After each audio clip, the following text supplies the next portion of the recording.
Good afternoon, everybody, and thanks for coming to today's S&R committee meeting. Apologies for the late start. I'd just like to introduce myself. My name is Councillor Terry Fox. I'm the leader of the council and I'm also the chair of the S&R committee. I just want to inform the committee before we start that through Director of Legal and Governance, we've replaced Councillor Mick Rooney with Councillor Dawn Dale. Obviously, we wish Mick well on his rehabilitation really and getting better. And I'm sure he's sat at home watching this, but anyway, if he isn't, he can take that. And also to let you know that Councillor Brian Lodge is on his way from work and he's hoping to be here shortly. The meeting today is open to the public. However, can I just report that item 13, and apologies, we can discuss this in the meeting later, was delivered late to us, but it is also an exempt document. So what I am proposing to the committee is that we take that right at the end and we can excuse the press and public from that. If the committee is okay with that, fine. Obviously, we will then clear the room. I will go around and ask members to introduce themselves after I've just gone through the information to the fire alarm and the emergency evacuation. So we're not expecting any fire tests today. If there is an emergency evacuation, please can you take instructions from the town hall staff, and the assembly point is through and down to the Tudor Square. On that, we have received one petition. There are no questions from the members of the public today, and we will deal with the petition at item 6, and I'll call the member of the public to that to present their petition. Can I just ask the rest of the committee to introduce themselves as we go around? So if I start with Richard, thank you. Thank you, Chair. I'm Richard Williams, Member for Stannington Ward and Chair of Communities, Parks and Leisure Policy Committee. Martin. Martin Smith, excuse me, Member for Dore and Totley. I'm also Chair of the Economic Development and Skills Committee. Good morning. Shafak. Shafak Mohammed, Councillor for Ecclesall Ward. Thanks. Joe. Thanks, Chair. I'm Councillor Joe Watson, Chair of Waston Street Scene, Member for Dore and Totley. Angela. Councillor Angela Argento, co-chair of the Adult Health and Social Care Policy Committee. Thanks. Douglas. Douglas Johnson, City Ward and Chair of Housing. Julie. Good afternoon, Julie Grocott, Member for Stocksbridge and Upper Don and Co-Chair of Transport, Region and Climate. Thanks. Dawn. Councillor Dawn Dale for Shire Green and Brightside Ward and Co-Chair of Education, Children and Families. Thanks, Dawn. And Paul. Ward. Good afternoon, my name is Councillor Paul Wood and I represent the Woodhouse Ward. Thanks, Paul. Can I just ask the officers while we're doing the introductions? Ashman?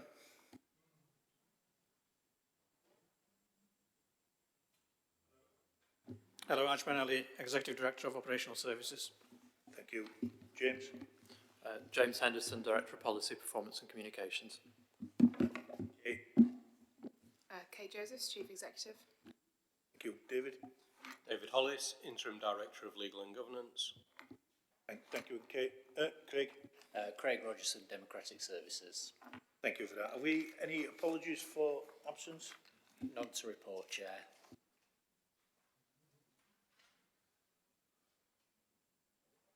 Thank you. Item 3 is about the exclusion of press and public. We've covered that on item 13, which we'll take at the back end of this agenda.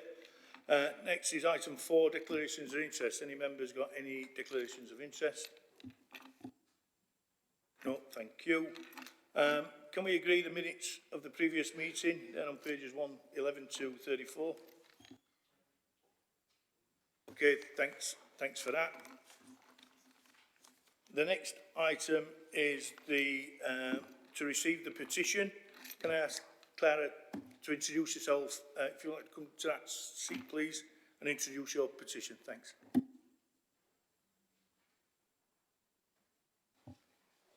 Testing. Oh, may I begin now? Thank you.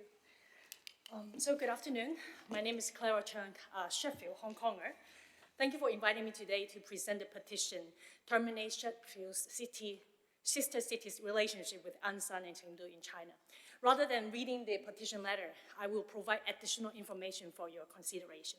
First of all, to detween with the Chinese cities means to detween with the Chinese Communist Party CCP regime, not the Chinese people.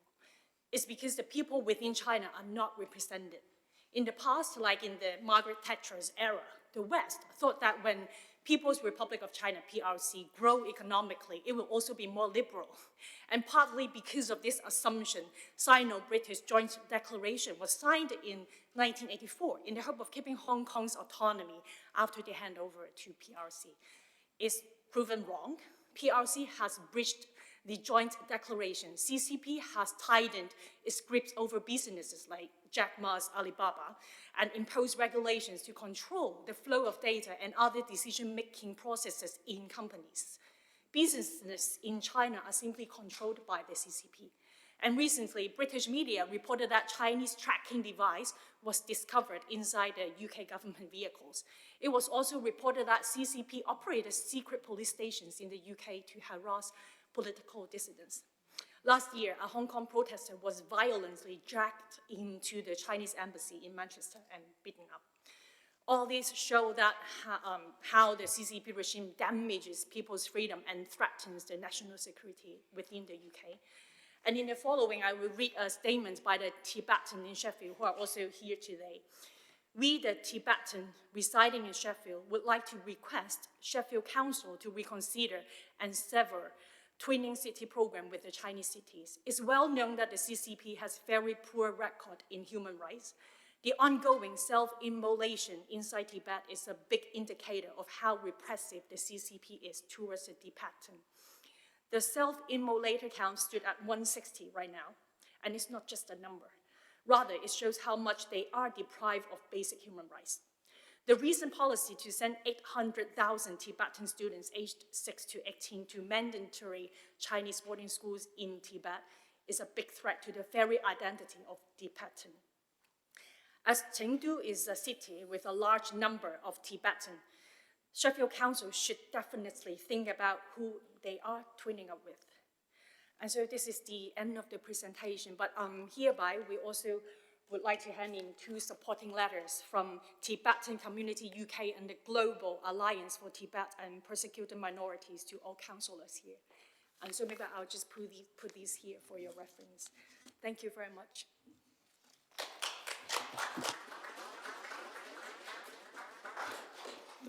Thank you very much, Clara, for that presentation of the petition and for all your facts. Just to put some context to that, Sheffield has a strong relationship and a strong history in developing international relationships.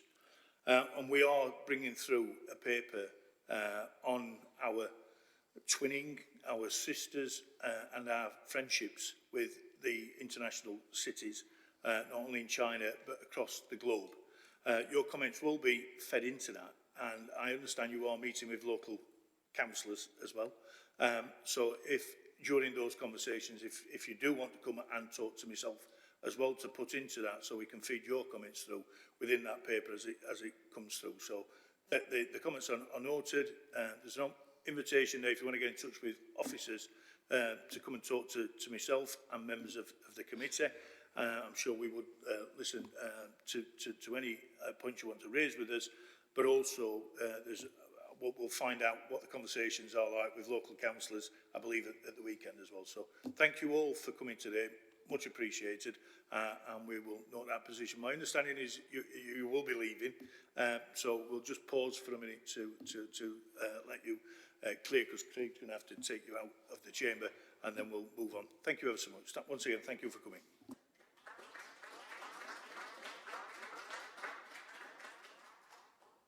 For that. The next item is item 7, retirement of staff. Can we note the retirements of staff and obviously place on record our appreciation of the valuable service and wish them a long and happy future in retirement, and direct that the appropriate extract in the resolution now show under the common seal of this council be forwarded to those staffs with over 20 years service. Can we agree that? Thank you. Next item, item 8, the work programme. Craig? Thank you, Chair. Committee has got in front of them the latest version of the work programme. Committee are asked to approve the proposed additions and amendments. They're detailed in Appendix 1 on page 43. To consider if there are any other additions, and in particular to note the referrals from other committees, of which there are 2 from Council this time. They're detailed in section 2 on page 40, and you're asked to agree that those items be included in the work programme and reports be submitted back to a future committee. Thanks, Craig. Any questions or comments about? Just seems to get longer and longer, the work programme, but if we can agree those, thank you. Thanks, everyone. On to item 9, capital approvals. Is that Damon? Do you want to just introduce yourself, Damon, and then the report? Thanks.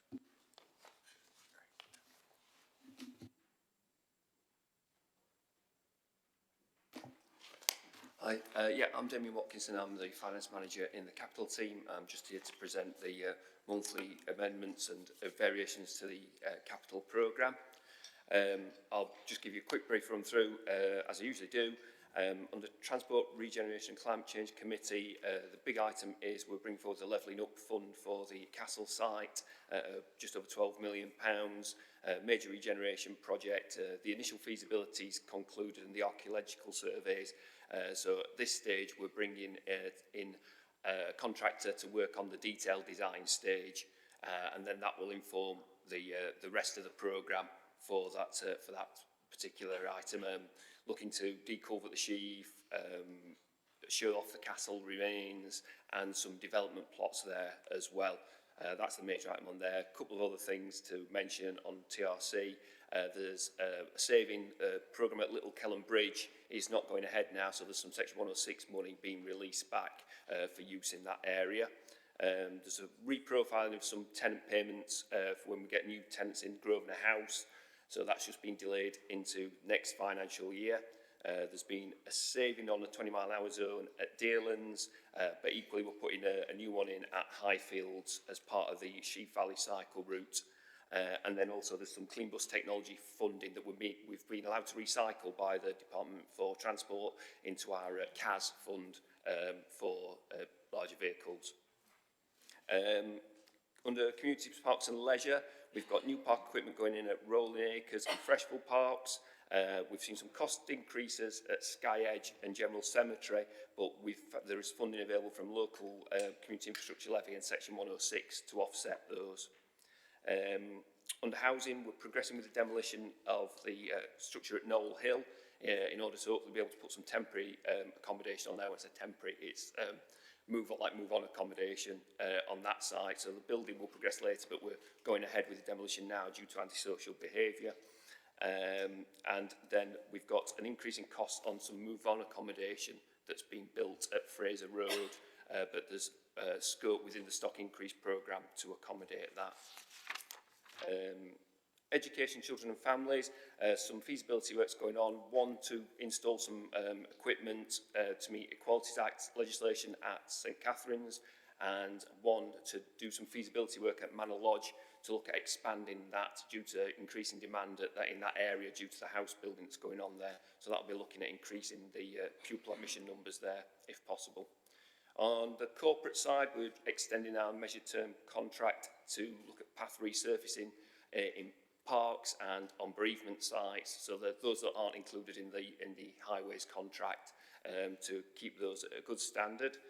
And finally, we've got a couple of grants to accept. One is the next stage of funding for the Transforming Cities Fund for South West Bus Corridors, and the second one is, I mentioned earlier, Fraser Road, the move-on accommodation. It's the Homes England grant that we're receiving towards that. So recommendations are to approve the amendments and to accept the funding as proposed. Thanks, Damien. I've got a number of questions, so please. Shafai? Thank you, Damien. Mine's on page 68. It's about the clean bus technology. I don't know if other colleagues have had it, but I've had 2 emails from minibus drivers who are worried about their current situation with the clean air zone starting on the 27th. It says 16 upgrades. Will minibuses be included in this, or is it just purely going to be the traditional big buses and coaches? As I understand it, they'll fall under the taxi scheme, which is a revenue scheme. So the capital monies for the larger vehicles, for the retrofits, that's been classed as capital, but when they ask for the clean air zone support money, the money for taxis and minivans, etc., that was put into revenue, because it's a sort of, I think they've looked at the different ways of funding and the funding that would be needed to move through. So it's not a case that there isn't any, it's just it won't be seen on the capital programme, but I can get more detail on that for you. Yeah, if you, sorry, Chair, if you could get me some information, because they would like they've asked to meet with me. I don't know if they've asked Councillor Grocott as Chair of the Transport Committee, but they're really concerned for them it seems that if they get one job which is a drop-off in the evening, and then to come pick them up at 12 o'clock or 1 o'clock, it's going to be a double whammy. And I'm not sure at this late stage if anything we could do, but I just saw that and I thought, oh, is there a chance to support them? But so any more information, Damien, would be welcome. Thank you. Yeah, like I said, I'm pretty sure that there's revenue support in there for that, so I'll get the details on it. Thanks. Douglas? Sorry, thank you. My question just about the Little Kellam Bridge, so not a question. It's fine, it's a project that isn't going ahead now, but I just wanted to make clear, and probably for the record, Craig, if that's okay, to note that the informal agreement is that we expect as ward councillors that the money will stay in the area, given that it's been something that's been promised as a feature of the area for many, many years. There was quite an exciting prospect at one point of building a smaller scale model of the Brooklyn Bridge from America, and putting it onto the Brooklyn Works, which is where the inspiration came from the back of Kellam Island Museum. And that money has been sitting around for probably about 12 years now, and it's now not needed, and that's fine. So no objection to taking it out of the capital programme.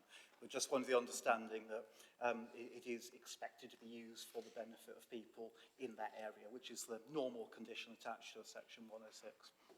Thanks, that's all. Happy with the rest of the programme. Okay, thanks. Julie? Yeah, thank you, Chair. Just to come back on Shafak's point, it is something that has been raised with us and we are looking at with officers, so we have got that in hand, because clearly it is a concern to a number of people, so we do need to look at that. And mine is really just a comment, if I may, Chair, in relation to some of the items on the parks, and it's just really to put on record, I think we should, our thanks to both the Friends of Freshville and the Friends of Rolling Acres Parks, because they've done a sterling job as local community groups raising funding themselves to contribute towards the work that is going on in the parks. And I think really, you know, it's a great initiative. We have lots of friends groups across the cities, and we do benefit a lot from them in our local parks. And I think it's just nice that while we've got them on the programme today, that we should acknowledge those two particular friends groups, please. Thanks, Julie. Joe?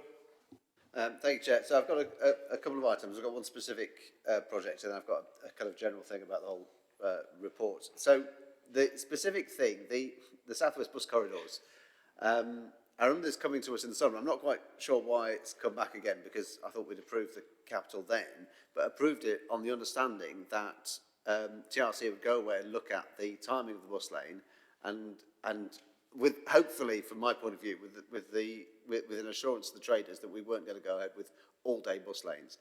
I realise there are other things in the project, and there are other options in terms of the bus lanes and options relating to enforcement, which, you know, I think are slightly separate questions. So it's come back to us. That piece of work was promised to be imminent, and it was, you know, to be done urgently, and that was in the summer. So I don't know if there's a report back from what the conclusion was in terms of all-day bus lanes.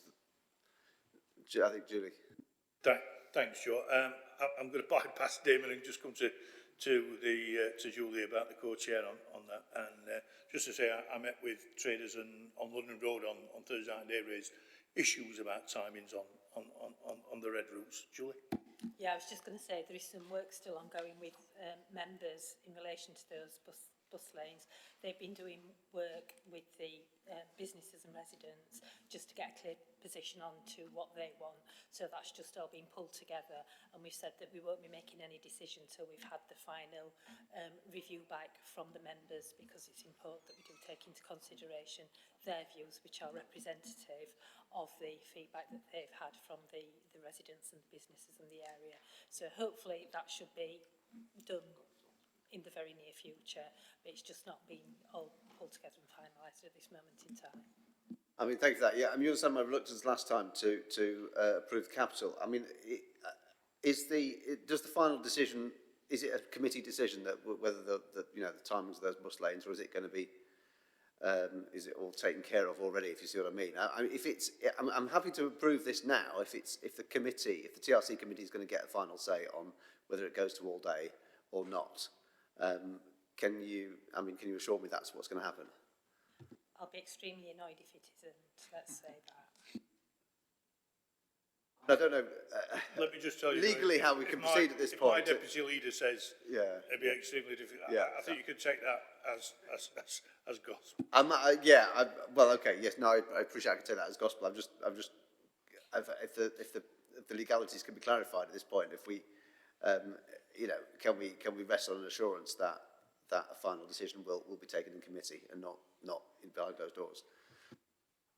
I think, as we discussed last time, the decision is currently a 24-hour bus lane, because that's what was approved by cooperative executive.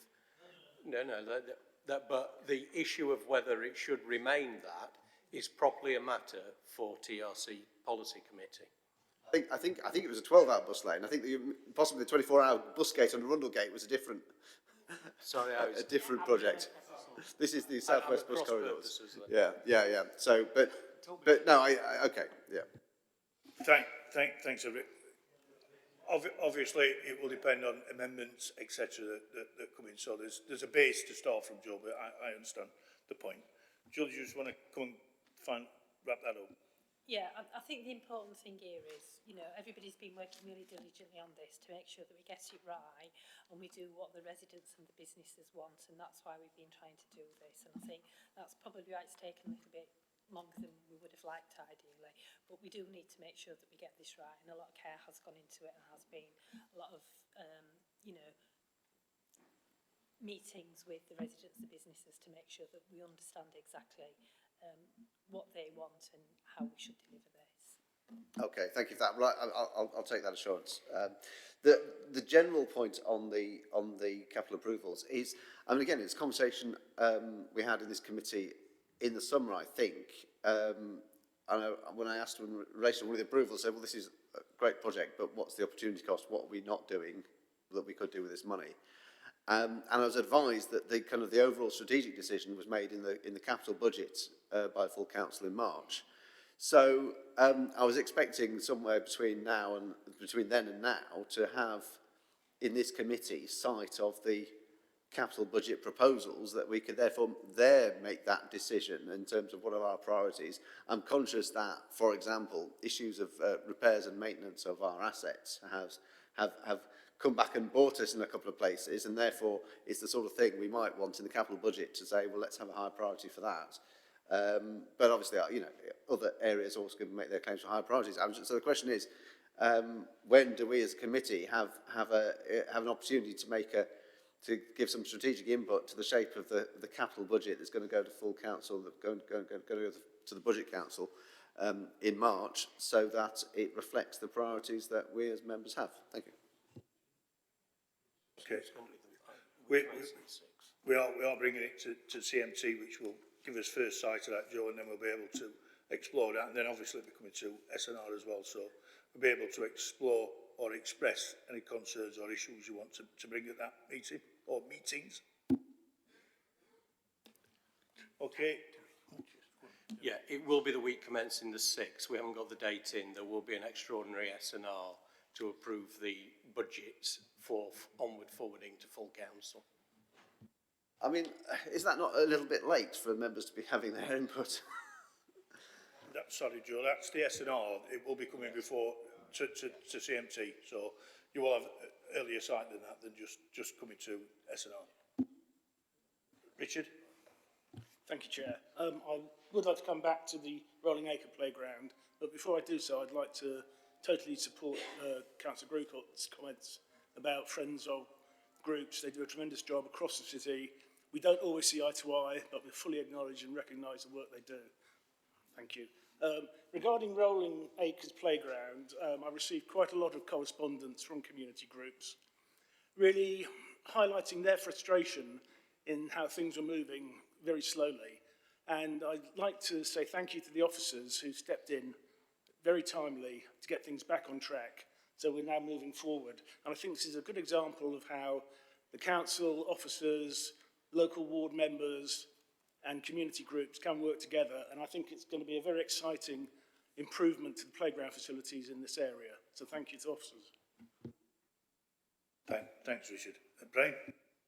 Yeah, thanks, Chair. I just want to comment on the Freshfield Park and echoing the comments there about the Friends Group. The Friends Group there have worked quite hard over a number of years and have seen some improvements in the facilities and things at the park. The children's playground there is extremely busy, and we're told by officers it's one of the busiest sort of small playgrounds in the city that's there. And you know, you can go along this afternoon, you'll see it's full as they come out from the Burley, well no they won't today because Burley Primary is shut because of flooding, but you'll see a lot of children on there all the time, and it's good that we're actually seeing some work that's going in there. And I think it's testament to not just the Friends Group there, but there are other members of the community that worked hard on that. And I think it's also worth recording the thanks of the ward councillors to Viridor that are putting money in there as well from their environmental fund that's helping develop that and bring some abandoned areas of the park back into use. Right, thanks, Brian.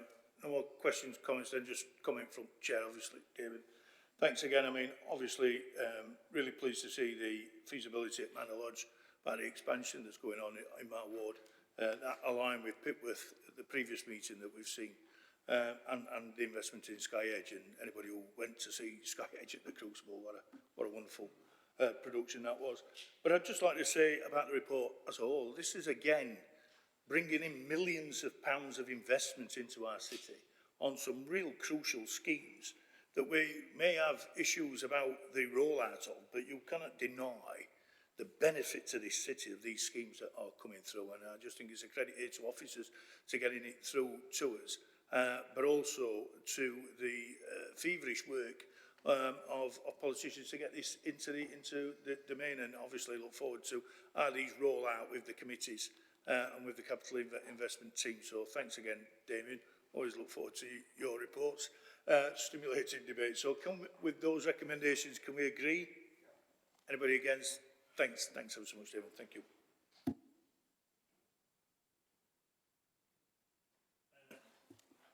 Next item is item 10. I think it will be James to present. Yeah.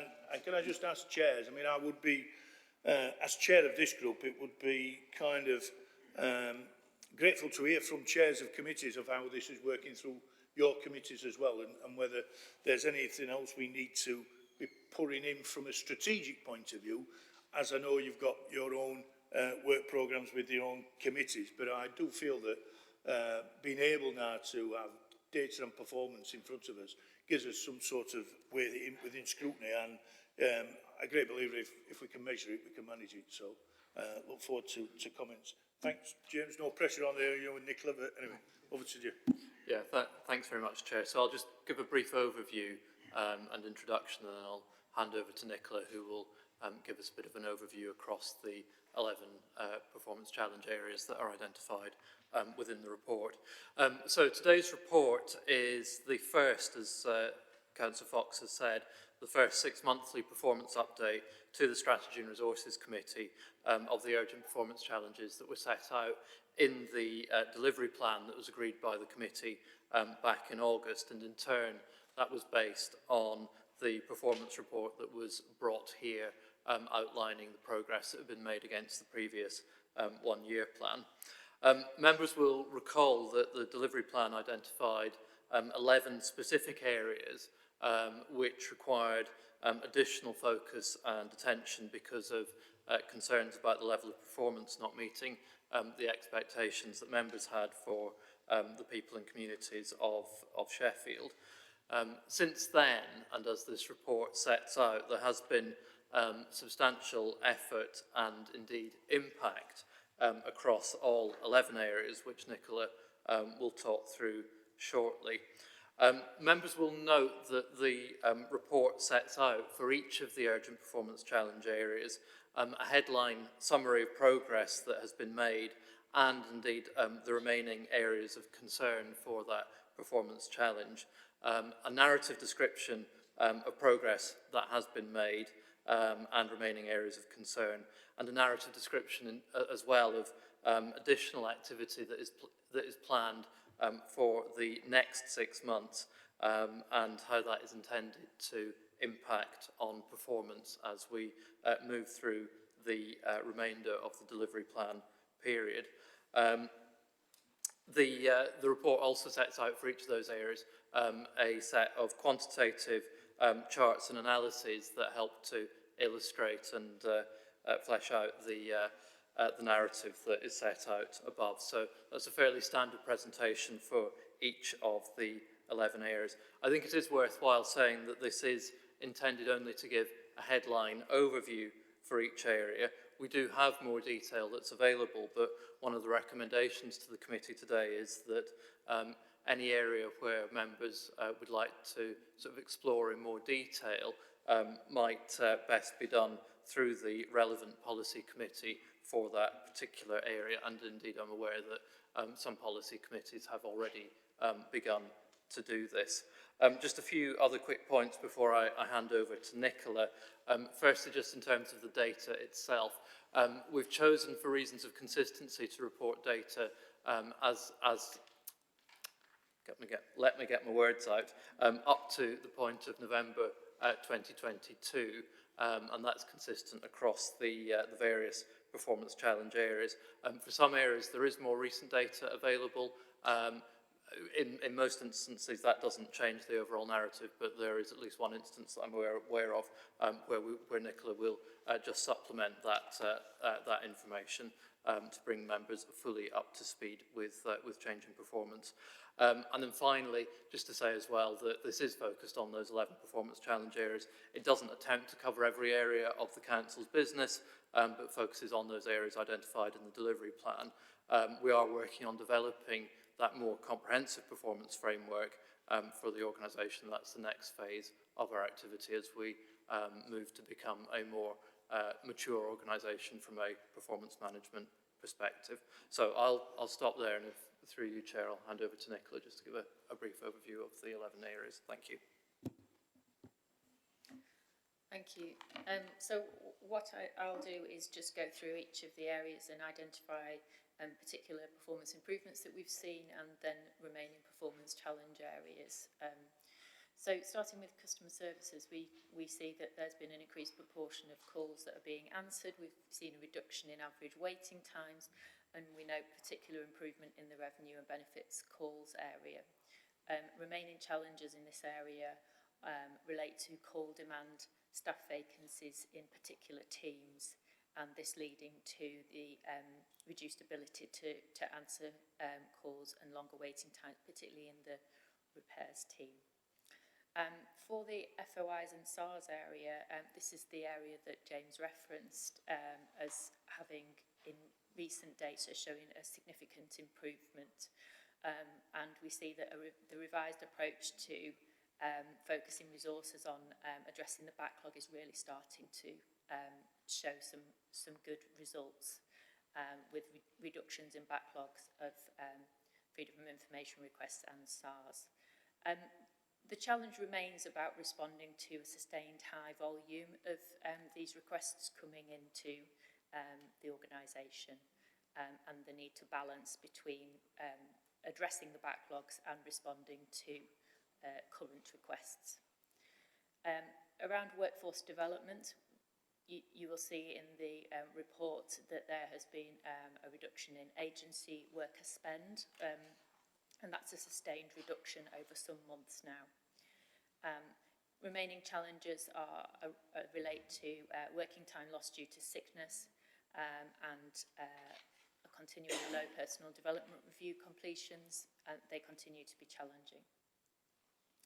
In the housing repairs area, we can see improvements in compliance repairs backlog. That's reducing. Responsive repairs are being carried out to timescales, and you'll note particularly that void properties are being brought back into to-let condition in a much shorter time frame than had previously been seen. That's a big improvement there. Performance challenges remain around planned maintenance. That's performing less well, whilst resources being prioritised to some of the higher risk areas. In the streets and neighbourhood environment, we can see that carriageway and footway resurfacing has continued to meet target, and that Sheffield compares well nationally for road conditions. Remaining challenges are particularly around understanding customers' experience and meeting customer satisfaction and bringing that into a much clearer focus.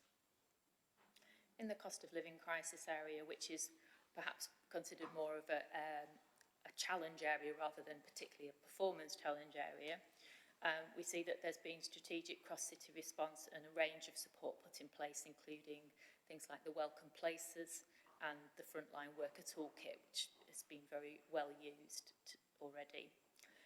Challenging areas remain in terms of identifying, reaching individuals and continuing to do that as things progress, and also reaching out to specific communities and businesses that need support.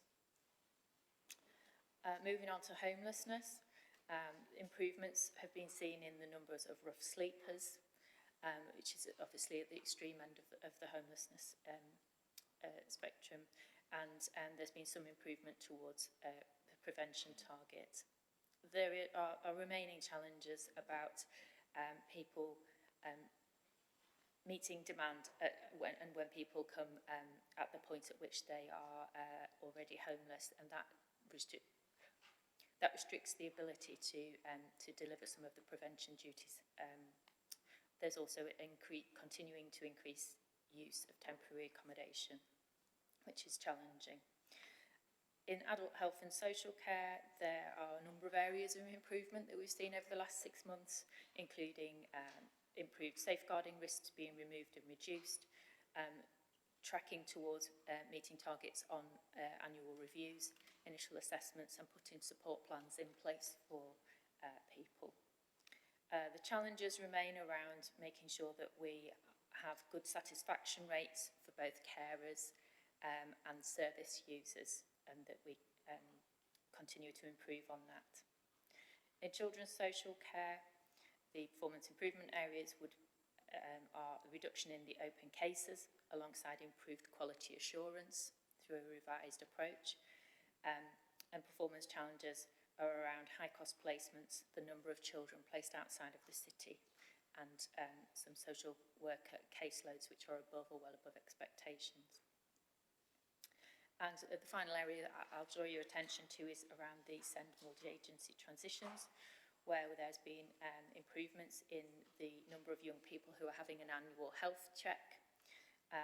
Remaining challenges are around capacity and support to work across all the areas involved here, so education, health, care, etc. And alongside the increasing demand for EHCP, specialist placements, and the pressures that are on health and social care services. So I will stop there, should there be any questions. Thanks, Nicola. Any questions or comments from chairs? Martin?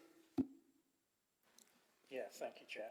Thanks for the report. It's a question on page 96 around freedom of information requests. The extra resource to deal with the requests is very welcome. As you said, bringing down the backlog. However, that's very much a reactive measure. has any consideration been given to reviewing whether the council can be more open with the information it puts in the public domain? Because if we are more open, in theory, that will reduce the number of requests. So just wondered if the input side of the equation is being considered at all. If not, why not? Thank Martin James. Or David, is it okay?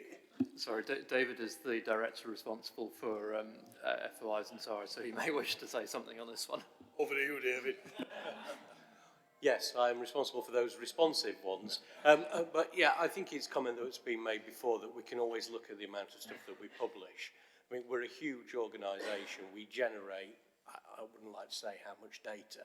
To just publish everything would be impenetrable for everybody. So we need an intelligent approach to the amount of stuff and what we publish and that's interest. Because of course a lot of it we couldn't publish anyway because it's personal information. But yeah, as a strategy, I think it is something that we need to take forward and consider more about how we proactively publish things. We've started to do it with things like the tree archive, but I think we need to get better at thinking what do we do it for more proactively. Thanks, David. Douglas? I'll just come in on that point then, just because in principle, I think it is a good thing to get things on the website, not just for getting information out there, but just so that I can find the stuff when I want it. It is a really useful place to have a proper library of useful stuff, and of course actually the council says does have a lot of useful information that is actually genuinely helpful both to us and to everyone else in the city, and it's good to get out there. I think to take the point completely that it doesn't dry up a stream of FOI requests, but that's another issue there. What I did want to just ask about is whether we can have any progress towards getting a system of performance indicators and themselves on the website, if that's going to be helpful. And I think there's a judgment there about whether it is helpful and to what extent, but it's partly to do with transparency, also partly that we can actually benefit from external scrutiny for the people who like to look at trends and things. And some people do statistics for a hobby, but we could give them something there. Yeah, thank you, Councillor Johnson. So yes, that's certainly something that we're considering and something that other local authorities do. Obviously, this information will be publicly available and is available through the committee website at the moment. But I think that generally, and this relates to the previous answer as well, a strategy of providing open data that is available for members and the public to look at and to scrutinise is the right thing to do. It's public information, so we should be looking to do that if we can. Thanks, James. Brian? Yeah, thanks, Chair. And I see in one of the recommendations it's asking policy committees to consider and look if there's issues arising, looking through. Are we getting these things into the policy committees? Are the chairs asking for them to go through? Because this is a snapshot in time, which is related back to October of last year. We're already moved on a long way from some of those things. So I would imagine there's some changes, hopefully there's some improvements in some of these areas. I know, for example, in the finance, we just had the month 9 and we're in a lot better position on there. So I appreciate it's a snapshot in time, but I suppose it's in the recommendation as well, agreeing to continue to receive regular reports. Well, twice a year, doesn't really feel regular to see the whole overview. So I'm just wondering whether the committees are asking for this, whether they are looking through it and whether they are including it in their work programmes and agendas. Thanks. We are aware that is happening, and for example, there is a report going to the Housing Committee in March which will take a deeper dive on the housing repairs issue. So there is a process where reports are being taken to address particular performance issues and also to provide an update to policy committees on a wider basis as well.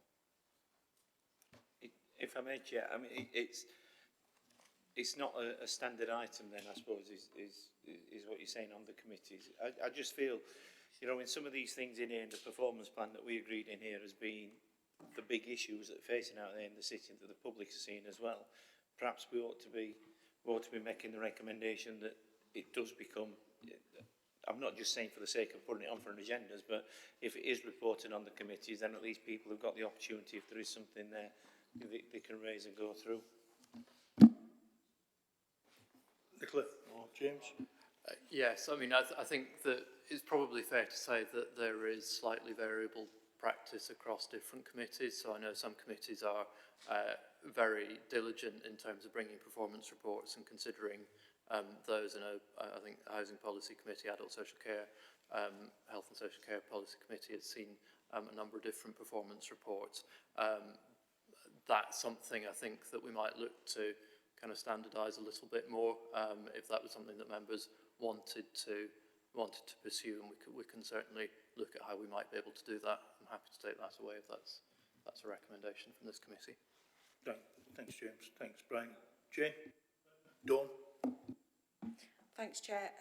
Yeah, as co-chair of Education, Children and Families, I have to say that none of this has been brought to our committee, even though as co-chairs we've asked for it.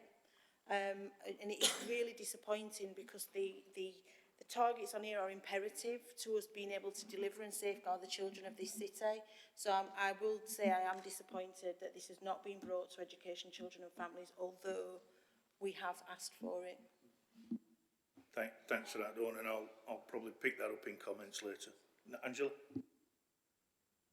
My original question was exactly the one that Councillor Smith asked on freedom of information, but I just want to give the opposite.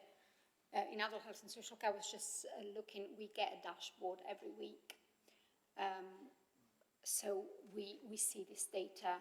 I got it Friday the 20th was the last one. The one before was the 13th, the 6th. So it very much depends on the committee. I think it would be really useful to have it in every single committee, if possible. Yeah. Thanks, Angela. Kate, do you want to come in and then I'll come in? Yeah, thanks, Chair. I just want to say that I fully agree. I think members will remember that when we brought the initial paper around the performance approach to Strategy and Resources Committee last year, we made the point that we were pretty honest about the shortcomings we have as an organisation in terms of performance management and monitoring. It's patchy. There are some real areas of quality and good practice, and there are some areas where we need to up our game.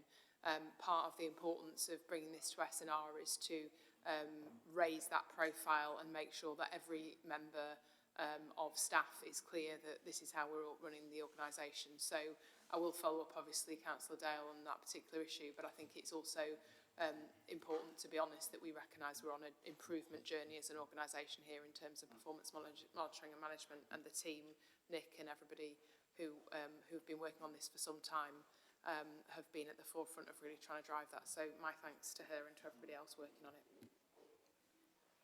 Thanks, Kate. Joe, and then Richard. Thanks, Chair. Yeah, just from West Street scene, we've considered the information you can see on page 99. We've done it in a lot more detail than it is here. We've not received kind of performance monitoring in this format. I don't know whether we were meant to, whether the work we've done is what we're meant to have done. I mean, certainly we've seen the information in these graphs and a great deal more, and some which had to be considered in closed session. So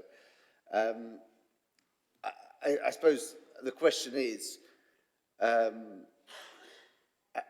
what we meant to have done in terms of this framework, or is there something that policy committees should be doing in this kind of consistent format, so you can compare one committee to the next and see how many boxes each one ticks? I'm not clear what the ask is on those grounds. Certainly we've done. I believe we've done this work in some detail. Thanks, Joe. I'll cover that in comments, but I don't know if officers want to answer any of them, but I'll certainly answer that in comments. And I'm acutely aware that certainly under your committee, with contracts, you have a lot more in performance data than what we are overall. So thanks for that. Richard, and then Douglas. Thank you, Chair. Yeah, I guess my dilemma is all these performance indicators don't naturally fit with the profile of what we do in communities, parks and leisure, with the exception of one, which is obviously the cost of living, which we keep a close eye at. Going forward, for example, just looking at customer services, the focus clearly is on the call centre and improving that, but you could also have satisfaction of parks amongst users. You could have a satisfaction on library users. And in fact, there has been consultation on libraries happening as we speak. Yeah, I just think it needs a bit more thought, and maybe it's a matter of actually bringing this to communities, parks and leisure as an item and saying, what do you think about these performance indicators? How relevant are they to our committee? And how can we make it better? Thanks, Carl. I thought they were going to committees. These, and will explain in my comments that this is not only for me as S&R chair, but also as leader, some of the key areas that I need oversight on with the chief executive, and for committee chairs to assist them in their scrutiny and on what you're doing. So if there is something in your committee that you feel either here we should be having or in your committee you should be focusing on, then my understanding as committee chairs is that's what you should be using this now to deal with that, and to provide a bit more of that scrutiny function as well, wherever you feel as a committee chair, which is, as I said, disappointing that some committees that we haven't got a kind of generic way of working yet. That's hopefully going to be brought up through the governance review as well, because I know we fed into that in some respects, so I'm sure all members are feeding into that. So thanks for that point, Richard. Douglas? Thanks, yeah. I just want to say, brief word as chair of the Housing Committee, because there's two big items on this list, on housing repairs and homelessness. And I have to say that on our committee, we have talked about this fully across party. We've had quite a bit of discussion about what information we need and also what information we don't need. And I have to say that I have confidence as chair that working cross party, we do feel as a committee that we're more or less on top of the things we need to be on top of. And I think on the housing repairs, I'd just like to say, I think we do have confidence that there is steady progress being made on what's a massive issue, this massive backlog of repairs. And that it's been informed by political choices. So we did have discussion in the committee as to which were the priorities, and I think that is going forward. So we've got confidence there. And on the homelessness side, it's an area where, frankly, I have to say I have worries, because we know we have a lot of people who are homeless and in temporary accommodation, and that service is really under pressure at the moment. But we do at least have the information, we can be aware of that, and whilst the approach to dealing with it is slightly different and it's being worked through, then I think we can have confidence that officers are going to make inroads into that too.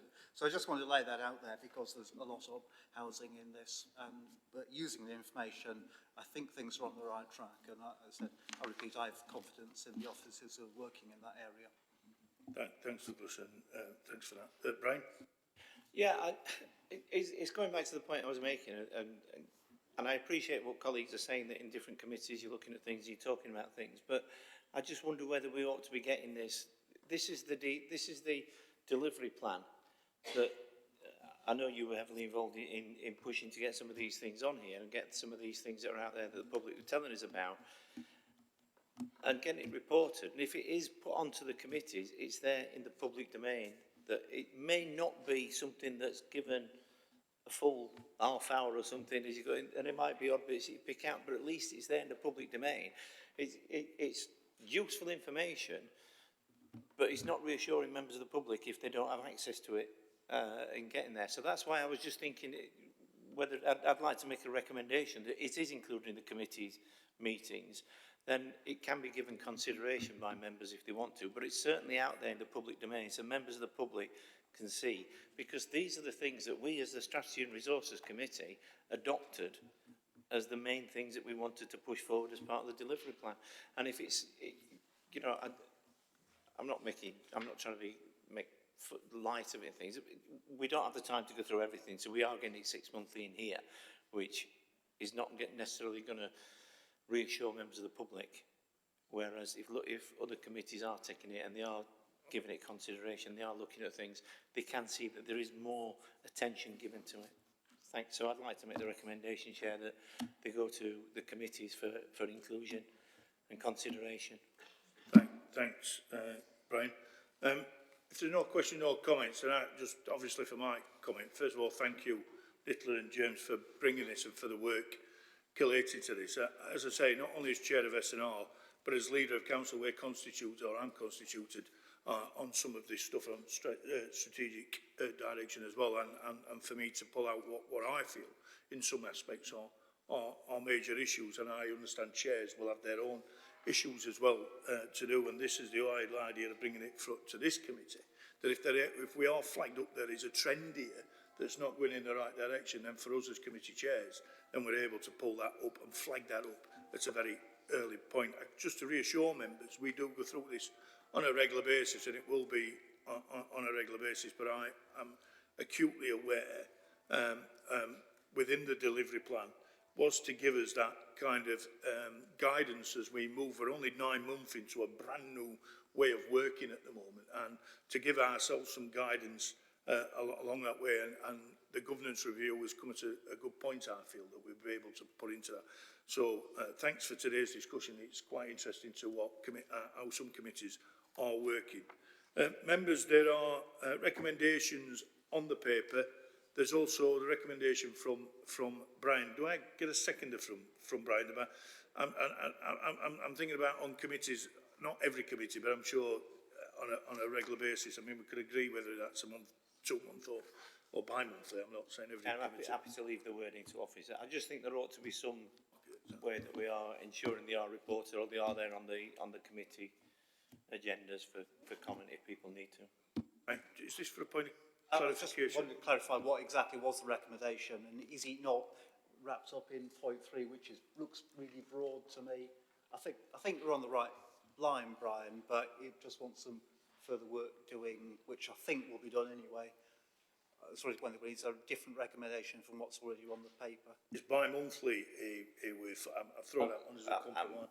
I'm happy enough, Chair, if it's bi-monthly. I just think it is fairly broad, that, and it doesn't say it gets reported through. It's for the policy committee to consider, but there's no report there to the public that it's not visible openly to the members of the public, I think. I get the point, yeah. Can we leave it as is, just because I know in housing we've had that discussion of whether it should be bi-monthly, and now that fits into a quarterly or whatever, and so we come up with some sort of system to make it work, so we don't have to redo that ideally. But no, don't make me a big fuss out. I'll bring David in, and then I'll bring Dawn, but we have got to move in a second for that, so we'll see where that goes. David? It is within the remit anyway of each policy committee to be able to look at performance data. So I think that they have that flexibility through their work programme to do it as they see fit, notwithstanding what's in the recommendation. So I think that should work if we keep it as it is, and all the chairs here can pick that up as part of the work programming that they do for their policy committee. Okay, I've got Dawn, and then I'll go back to Brian, who made the recommendation. Dawn? Thanks, Chair. I was just going to make the same comment as David. It just would be good to get them on our work programmes, and then just to be able to bring the reports to committee when we agree as a committee when we want them. Yeah. Okay. Happy to do it bi-monthly or quarterly. Brian? That's what I'm asking. The committee meetings are bi-monthly, aren't they? They're not every month, all the committees, are they? So, well, I'll push for every meeting then, because it's bi-monthly anyway. But I just think it should be out there, so, and it's included in the work programme. That's all I'm asking, really. Thanks, Brian. David? Yeah, I think the other thing that each committee can consider will be the availability of the data, because it's going to be different and produced at different times for, as I think as Richard and Joe have said, that it's different kinds of measurement that you do for each policy committee, so they'll be able to consider the frequency of the data production as well to get it there at the right time. Thanks for that. So realistically, within the recommendations in the spirit, I think what Richard and Joe and Brian and Douglas in respect of bringing those, I just need to be reassured that committees are overseeing and scrutinising and working around that. So with those recommendations, can we agree? Agree. Thank you. Thanks, everybody. Moving on to item 11, direct services. Is that Tom? Thanks, Tom. Thank you.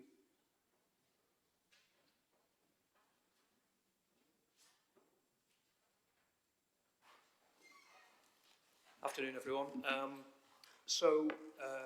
This is a report to begin 3 procurements basically in direct services.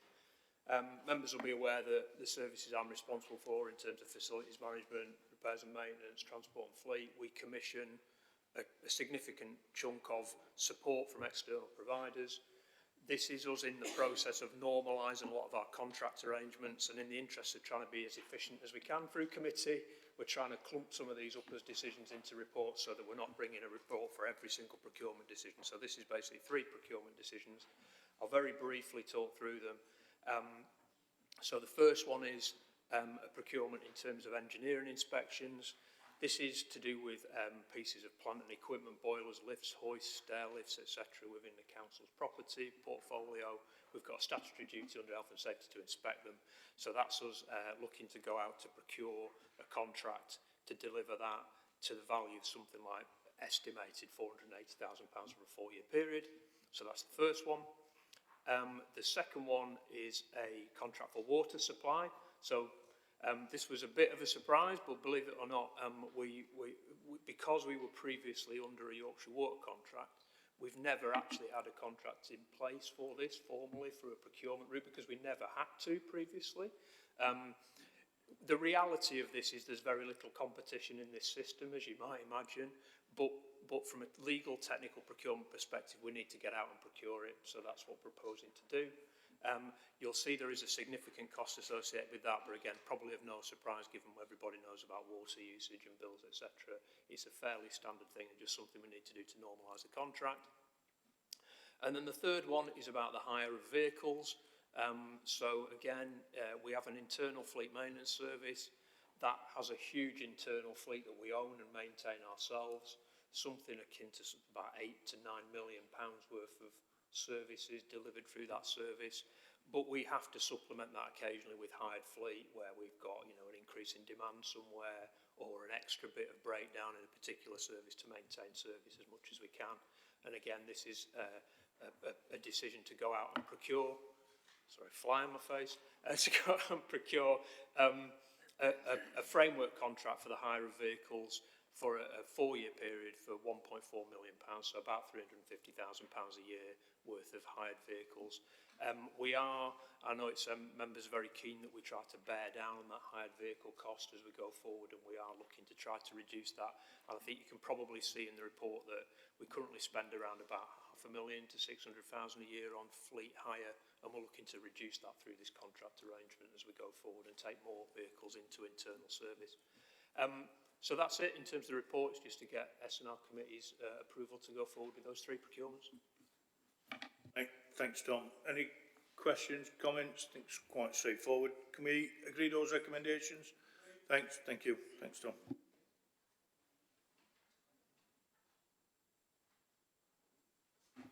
On to item 12, which is the step up to social work postgraduate diploma cohort. Is that Dorothy? Thank you. Can you introduce yourself, Dorothy?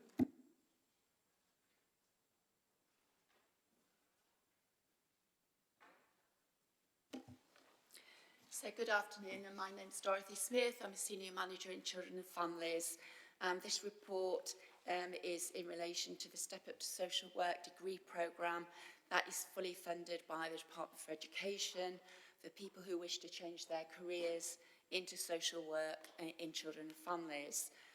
This report seeks approval for Sheffield City Council to continue to be the lead authority in the Yorkshire and Humber region, and administrate the Department for Education funding of £1.9 million under the grant terms and conditions. It also seeks to approve the continuation of a contract with the university provider, who's currently Manchester Metropolitan University, for a further 2 years for delivery of the degree programme for 55 students.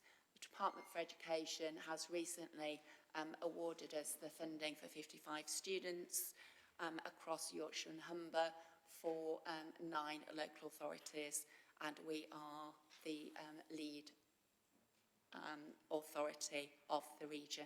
Thank you. Thanks, Dorothy. Any questions, comments? Dawn? Thank you, Chair. Would this fund help to support internal council staff with regards to improving their qualifications in social work?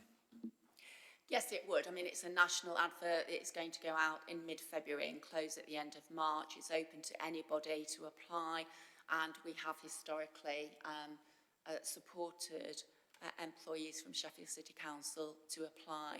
However, the condition is that they have to resign to maintain the student status. We also run an apprenticeship programme for social work degrees for people internally to become qualified, and they continue to be employed whilst they're undertaking the 3-year BA programme, and we support them with release to a local university. Thanks, Sophie. Any more questions, comments? If not, seems kind of straightforward. Are we all in agreement on that? Anybody against? If not, thank you, Delphine. Good luck to those individuals. Colleagues, we should be on our item 13. As we said, we're going to keep that to the end of the agenda. We move to item 14, but just to have it back in your mind, on item 15, there is a exclusion on the present, and if you do want to speak on that exempt appendix on 15, we'll shut that down earlier. But if you can just think about it whilst we're going through this item, and just let me know at the beginning of the next item. This item is item 14, Container Park, completion and costs. Ben, you presenting, you want to introduce yourself and present. Thanks very much. I'm Ben Brelsford. I've been lead officer for the Container Park project. So the purpose of this report is to provide options for decisions about the future use of the container park once it's been relocated from its temporary position at the top of Fargate, in line with the decisions made at Strategy and Resources Committee on the 12th of December. Members will recall that at the 12th of December meeting, decisions were made to pause any further work with the container park and continue to support its operation on the ground floor level by supporting the tenants that were in place to do that, and continue to operate until we were ready to relocate the park. So the park is currently in operation. However, in line with the decision, the covered bar with seating on the first floor hasn't been completed. We've now identified a dismantle schedule which has been developed and indicates the containers will need to close to trading on the 29th of January, and we'll begin work soon after to start dismantling the site, with the containers being removed from the site before the end of February.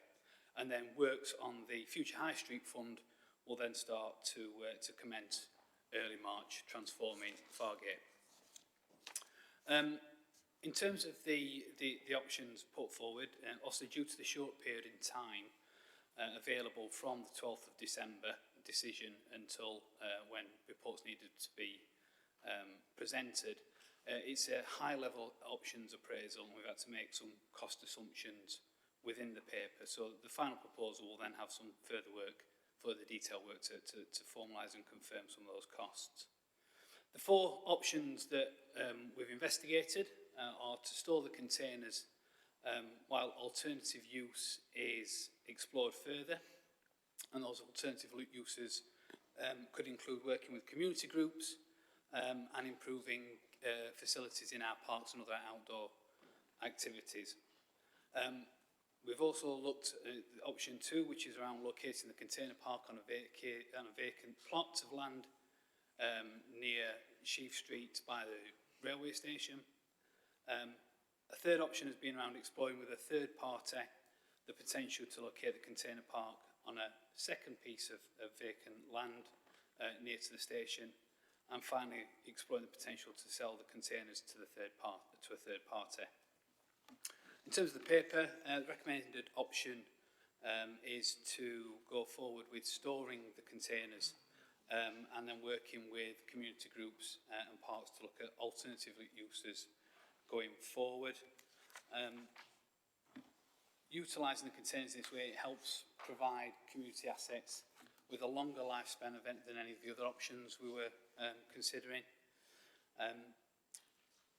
Further work would need to be undertaken to develop the submissions process for community groups to be able to express their interest in utilising the containers, and at the same time we'd also consider the options around our parks and other outdoor activities in terms of utilisation.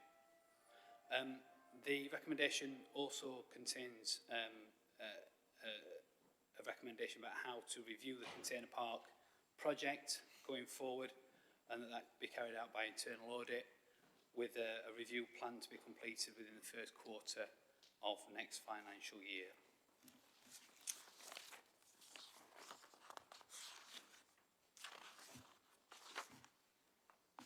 Yeah, and it's it, yeah. Thanks, Ben. I've got Julie, Douglas, Joe, Martin, Shafak. Is anybody at this stage? I've missed off, Brian. Okay. Thanks, and I'll bring everyone. I'll put. Anyway, okay. So start off, Julie. Yeah, thank you, Chair. Thanks for the report, Ben. I think it's fair to say that this whole project has not been without its problems, and I understand that today we are looking at how we move forward. But I think that there are definitely some lessons that we need to learn. I am pleased to hear that it's going to internal audit and that we can look at how that works. I think how it's worked. I think for me, there are some serious lessons about how this has fitted into our transition process from being a cabinet model to a committee model of governance. And I think it'll be interesting to learn whether or not there has been anything that has slipped through the hoops in that. And for me, I would like to see this particular piece of work going to the governance committee so that we can have a proper look at this to make sure that we do learn any lessons from the council as a whole in relation to how we make decisions in the future to make sure that they don't slip through the holes. So that's what I would like to see. I think it's important to, you know, all of us in the room and to the public out there that we do make sure that we do all of that. I think there's a couple of things because I've read in the press that we are looking at putting this, the containers, if we do go with option 1, on Graves Park. I understand that that is incorrect information, so I don't know where that started or where that came from. So to be helpful, if you could just give us details if we do go for option 1, where we will be storing the containers, please. I think that would be really helpful if we could set the record straight on exactly, you know, where we are planning to store the containers. And I suppose the other thing is, which may get picked up in the internal audit, or hopefully with the governance looking at it, as I say, I would like to see, is the involvement of members in terms of from the cabinet and from the cooperative executive, and how all that works, so we can get we can all be clear on that process. But thank you, Ben. Thanks, Julie. Ben?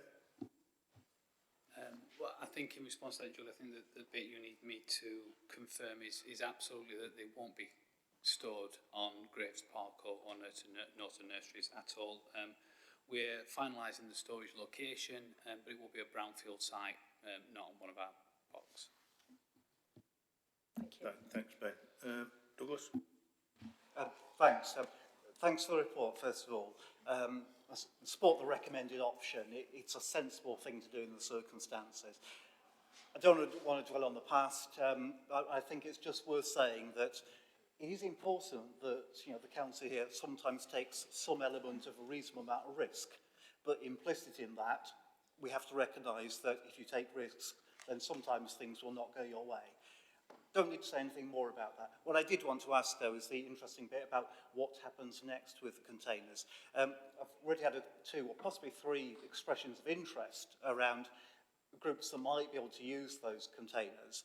But I wondered if you could tell us more about what the current proposal might be about a public process. I think what's really needed is, because there's actually going to be quite a lot of interest in it, we'll need to have something that's, you know, fully open and public and transparent, so people know what the criteria are and then how that's going to be decided. I wonder if you can tell us what the proposal is for deciding it, whether it's an officer panel, whether it involves elected councillors or not.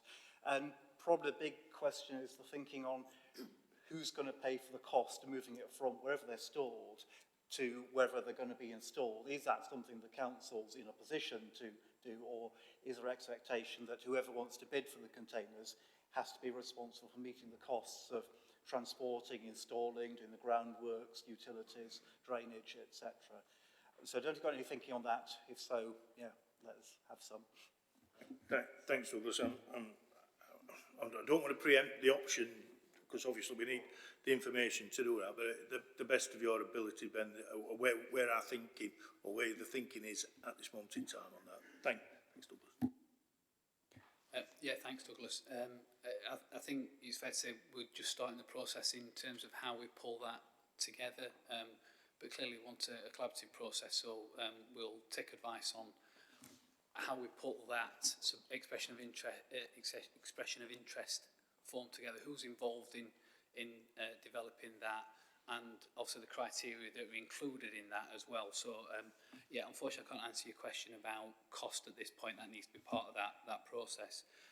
But clearly we've committed in the paper to making sure that it's spread wide and far. So clearly we're going to be working with people like our communities teams to make sure that, you know, all community groups have got access to that information when it's out there and available. Thanks very much. That does answer the question as far as they're able to. Thanks, Douglas. Joe? Thank you, Chair.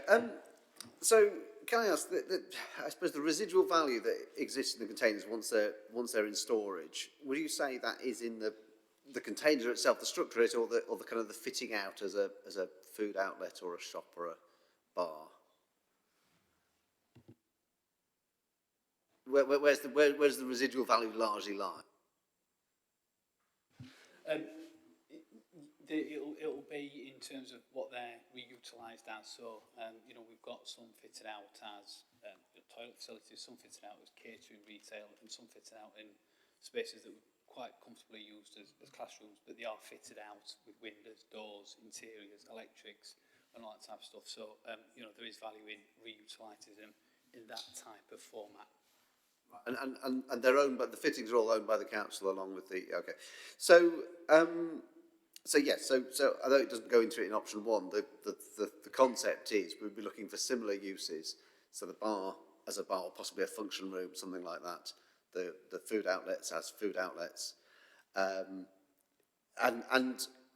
mean, it strikes me that option one, clearly, I think we agree, it's not very well defined, but not very clear what we want to do. How many community groups want to take on a bar or a function room? How many want to take on a food outlet? If they want to take on a food outlet, is it going to be within 800 metres of a secondary school? Is that an issue? I mean, I would be happy to do that, but there are those in the council who are against hot food takeaways within 800 metres of a secondary school. But I suppose, you know, so clearly all this needs to be thought about, and I appreciate we don't really have destinations in front of us. The traders who are there at the moment, I'm aware that they sent an open letter to the council saying, you know, we've tried to make this work. Please, you know, please have some concern for our livelihoods. Have they had a reply to that officially? Is there any relief they can be given? Given that they don't own the fittings, can they be offered alternative venues elsewhere in the city centre? So the traders are aware that obviously a decision will be made today, and we'll feed back to them after there. But we have been talking to them prior to this on several occasions to find out what their desire is in terms of looking to move forward. We've got at least 2 of them that have taken up an offer to work with the council business advisors to have a look at other locations for them to relocate to, and any other support that they can access through development grants and things like that as well. So there's definitely support there for them. We're working with them, and we'll continue to support them in whatever they decide to do. But realistically, option one, probably all of the options, doesn't allow them to continue to trade, and has no real prospect of them continuing to trade from the containers. Is that fair? I think because we don't know how we're going to utilise those yet, then I think, you know, it's fair, and I think they're aware of that. If there is opportunities, as you know, we do turn some of these catering units into locations that are then offered as catering units, then obviously they'll have an opportunity to bid for that should they want to. But yeah, because we don't know where that's going to be at this moment in time, it's fair to say. Okay. Thanks, Joe. Martin? Thank you, Chair. A couple of comments, a couple of questions, if I may. First of all, Ben, it's good to hear that we'll be offering support to the retailers, because I think we all agree, whether it's, might not be the right phrase, but they're the innocent parties in all of this. We owe them an apology for the mess, and yeah, it's good that we're going to be supporting them.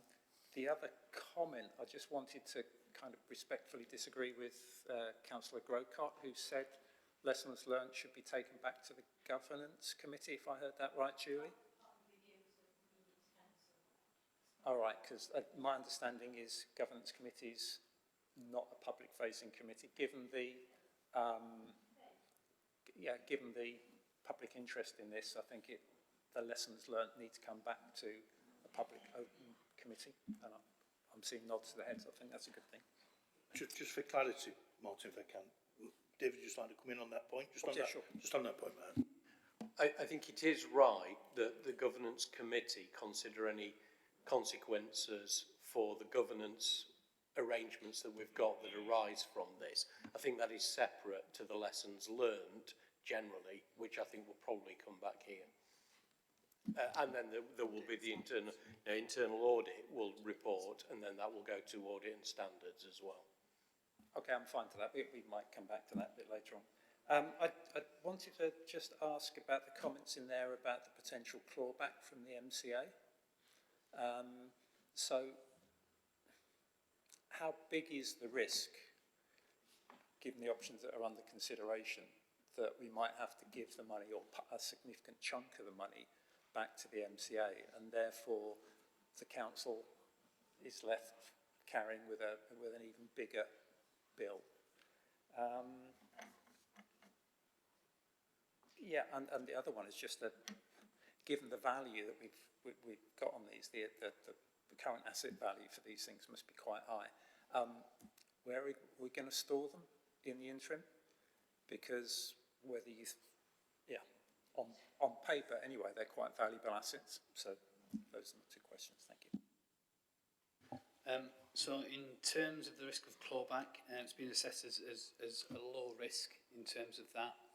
If we utilise them as option one, the purpose in which they were designed for and part of the bid, we've met the outcomes as part of that project, so that it's identified as a low risk.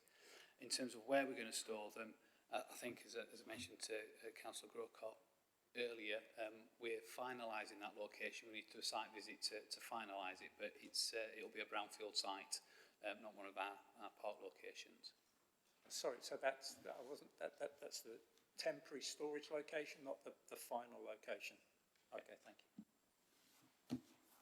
Thanks, Martin. Shafak? Thank you, Chair. I've got a few questions, so I might take them one at a time with the answer and then come back to you, Ben, if that's okay. I mean, I'm looking at the report and it's page, well, I'm not sure what the page is, but it's 1.14, which talks about the funding to build the container park was approved in a leaders report on the 22nd of February 2022. Can I just ask, who actually signed off the design of it? The actual configuration of how they've ended up the way they are, facing inwards, and the lift going upstairs. Who from the council signed that off? The plans were part of the plan application, and they were approved as part of the plan application, and they've been with building standards in terms of working those forward, but it was a third party that designed the containers and submitted them. Steelyard Kellum, was that? Architects work on their behalf, yes. So they came with the idea, we just took it through planning. Okay, thank you. I think you've answered the Grace Park, so I'm not going to go any further. I think we've got verbal confirmation that they're not going to go to Grace Park, which is good because we've had emails from there. Just going back to Steelyard Kellum then, in terms of how are we going to hold them to account for this project? Because they've had public money, and at the moment, you're the only guy that goes on Radio Sheffield trying to defend this. You know. I've got a nervous solicitor at side of me, Councillor Sheffield. Come on, solicitors. If we could move on to that, and probably if we want a conversation in a private session, or if you'd like to rephrase your question, it's entirely up to you. I'll take that behind closed doors because I think it's quite a serious thing that we might need to look at. We're about to move on to another project on Fargate, and already there's some significant overspends.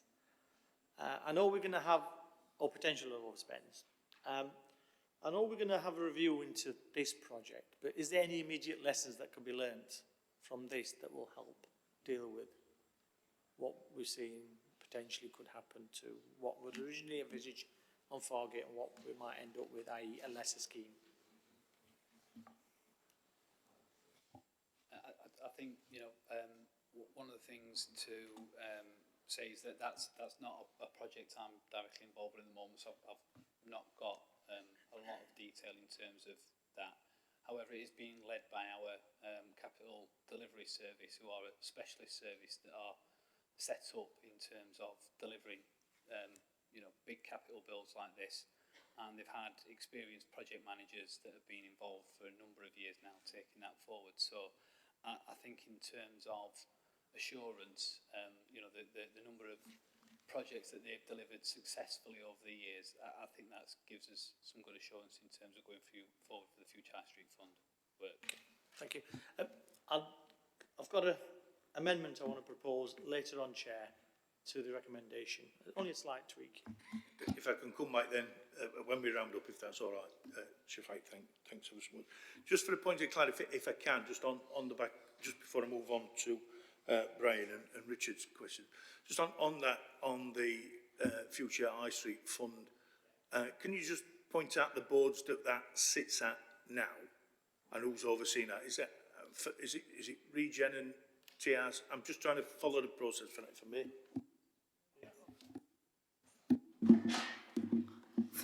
Thanks, Terry. So just to clarify, so the oversight of all of those big regen projects is overseen by a regeneration board, which a number of cross-party members sit on, Transport and Regen Committee, and then obviously capital is covered in finance sub. Thanks. And then obviously the overall strategic view comes here. Is that where we are, okay? Martin? Yeah, I agree with what the Chief Exec said, but just the thought just does occur to me.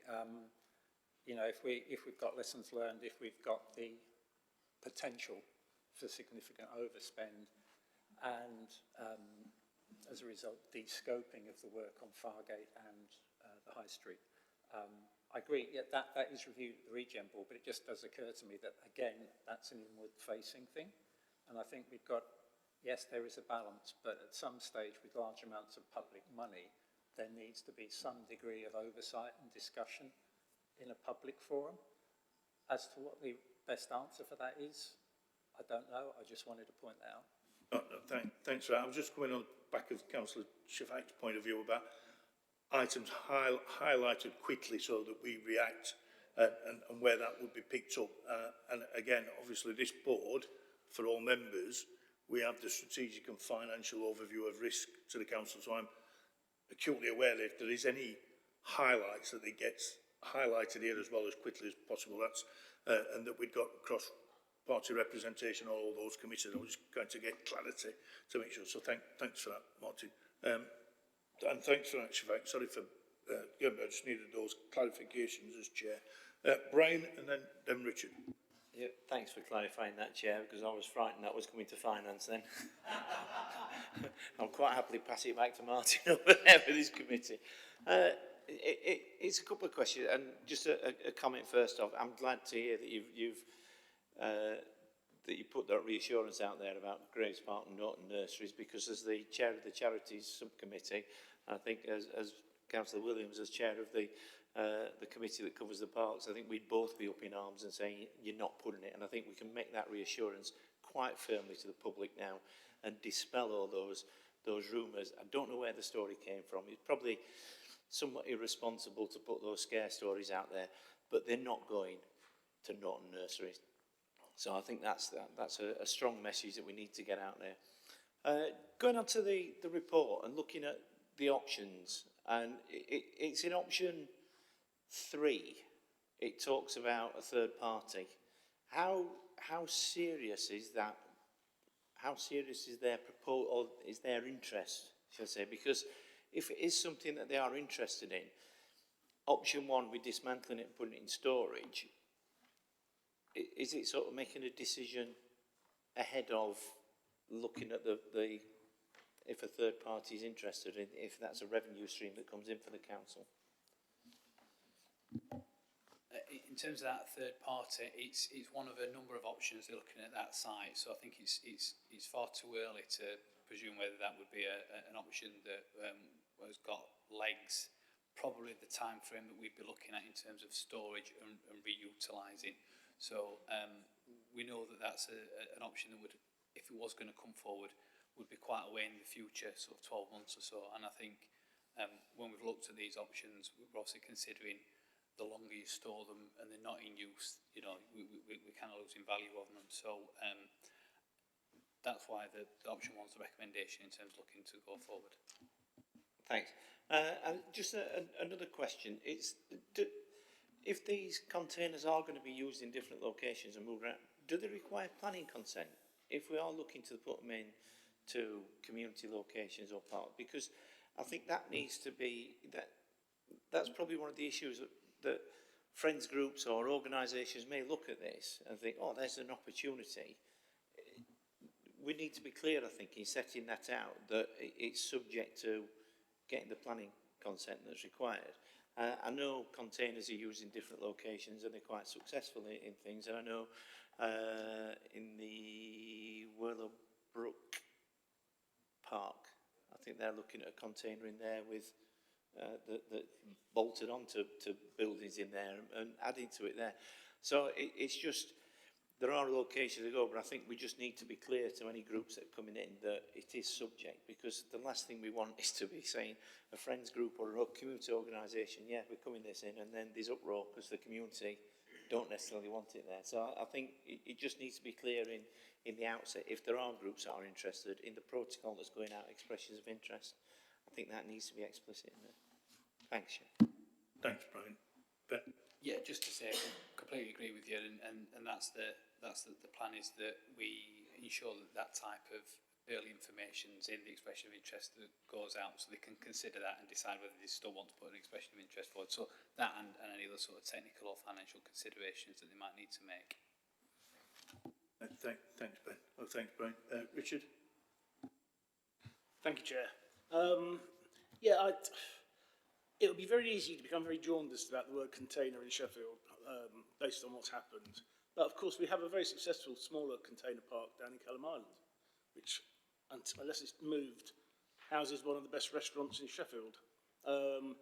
Do you think, with your experience now, Ben, that we can make a container park work in Sheffield, or another one work in Sheffield? I think that's probably something that we could cover in the lessons learned activity. What I would say is that you point out we have got some container parks that are successful already in the Crinkle, and other cities have also had successful container parks. So I think we should be open to considering options going forward, but how we do it might be what we need to learn from, really. Thanks, Richard. Any more questions, comments? If not, I just want to make a comment, then I'll come to Shafak for his amendments, that's okay. Can I just say, Ben, on a number of these, obviously this project hasn't been our finest hour. I think that's quite right to be said. But what I don't want it to do is distinguish our appetite for ambition for this city. We had a go. Obviously, the lessons learned, and I think quite rightly, audit and standards will be able, in a public forum, to highlight. but also in governance. I think this is, you know, we have to be clear that we have moved at pace to a different way of working within this council, and some of that governance needs to be picked up. And we have got a number of issues that we've picked up that have fell between committees, and we're still not perfect with that, and we need to be overall on that. But as I said, I don't want this to distinguish our appetite for ambition for this city, and we have got a massive project as raised by the High Street Fund for 20 million for that footfall on Fargate, and yeah, an hurdle to get over, lessons to be learned, but let's crack on and make that Fargate what it should be in my respects. So that's really my comment on all of this. I think we will bigger comments when we get our lessons learned in some of that document, which will come to SNR. I think what I would like, and I know it might be addressed by you, about which committee may want to pick up the community groups. I've had a number of community groups contact me, some with real you know, real appetite to get this for the containers. So I don't wish any committee the best of luck at which committee, which organisation they may want to go. But I'm just looking, if everything seems to be channeling through this committee, would chairs of chairs want to come here, or would it want to be, not looking at you here, for a suicide pass written, or whether it wants to go to community? But I'll listen to your amendment, Shafak, and then we can kind of work that through, if that's all right. Absolutely agree with you, Chair, in terms of just a comment that the container park has not been our proudest moment. Other cities have made it work, and I look forward to the review itself that will tell us why it's not worked here on this occasion in Sheffield, particularly at the cost of nearly £500,000. So the amendments I want to move, Chair, just two minor clauses: that the final audit report, in my view, and I suspect the view of public, should receive independent oversight. So that's my first suggestion. Otherwise, it will be, as Councillor Martin Smith said last week, ourselves marking our own homework. Second is actually, Chair, I was smiling when you were talking, that the decision on the final use of the container should come back to the next meeting of SNR. So I think at the moment it seems to read to me, Chair, that it could be done by officers. I think we need to have that oversight. As you say, lots of people may well express interest, and we need to have a clear process of how we came to a decision to allocate this asset that's worth £500,000, or £500,000 of public money has been spent on it. So there are my two minor tweaks to it. I think Councillor Smith will. I'm sure I'll just take some advice on that, Councillor Shafak, before I put it out for a second. Kate? Thank you, Councillor Mohammed. I think I just want to restate a quite important point about the role of internal audit as defined by SIPFA in local government. Internal audit is very importantly independent. It's one of the core public sector internal audit standards set out in Principles of Professional Practice, and it's absolutely critical that our internal audit function in the council is, as well as providing risk-based assurance, is objective, free and free from undue influence and independent. I think the decision to put this to internal audit is a decision that is respectful of the need for internal review, and my concern about any implication that internal audit is not independent or is us marking our own homework. I think it does create some challenging knock-ons for other areas, as I'm sure any councillors who have been part of Audit and Standards Committee would accept. So I just want to flag that. I'm sure that's not what's meant, but I do think it's important for the councillors are aware of that in their considerations. Thanks, Kate. I'll just go back to Councillor Shafak first, then back to you, Martin. I mean, clearly we need to learn lessons, but I think the public confidence out there, you only have to, you know, look at the newspapers, listen to the radio, look at the television, or actually just go and speak to someone. You know, I might do that this evening, just go and stand outside. And, you know, the concerns that people have around how we got here, you know, we clearly just not learn lessons internally, we've got to actually take the people with me. So that's why I was suggesting that the way it is there. And I'm sure Councillor Smith will thank me on it. Councillor Smith, and then I'll come in at the back of that. Councillor Smith. Of course, I back you, Sheffield. Yes, I second that amendment. And just to clarify, it's the independent oversight that can be carried out in a number of ways. It's not meant as a critical comment about the internal audit process. However, as Terry said, it's not been our finest hour. It's received a lot of public comment for very, very valid reasons.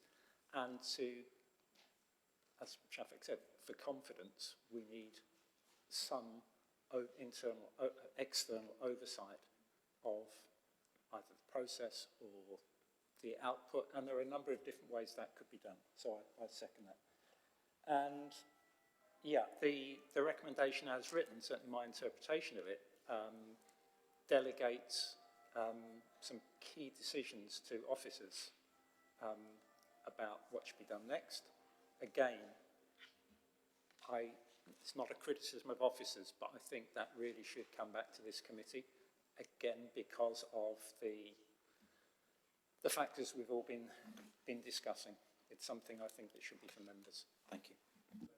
Thanks, Martin, and thanks, Shafak. If I could just on the back of this, and I'll just come to members, is I think we also need to be through our own system as well, and I get the quote of marking our own homework, I get that, but I do think for members on audit and standards, they need to understand this as well, and I think on that, and with governance committee looking at that, I think once them reports come back, if we are not satisfied as a committee, then to get internal in. But what I want is be able to a learning process for us all, and I think if we are coming back at the next SNR or the next available SNR, if you want, when we can make that decision on that, I think to get an urgent audit and standards committee to look at this, and also I believe there's a governance review, governance committee meeting coming. I think to do that, and then if we're not comfortable, we go to external. But for me, I would like to see a process. I'm not saying that we'd stop external view of this, but I think there's a process that we need to get on with internally as well. But I mean, I'll obviously listen to yourselves put forward, and I'll come to other members. I'll come back to you, Shafak. So, Douglas. So just on this, so I'm assuming the amendment is an amendment effective to option 1, so that we are talking about option 1, which I think is sensible. But in terms of that, my reaction to the need for an independent review is that it's probably disproportionate, and as the Chief Executive has advised, I think that's advice that we should take.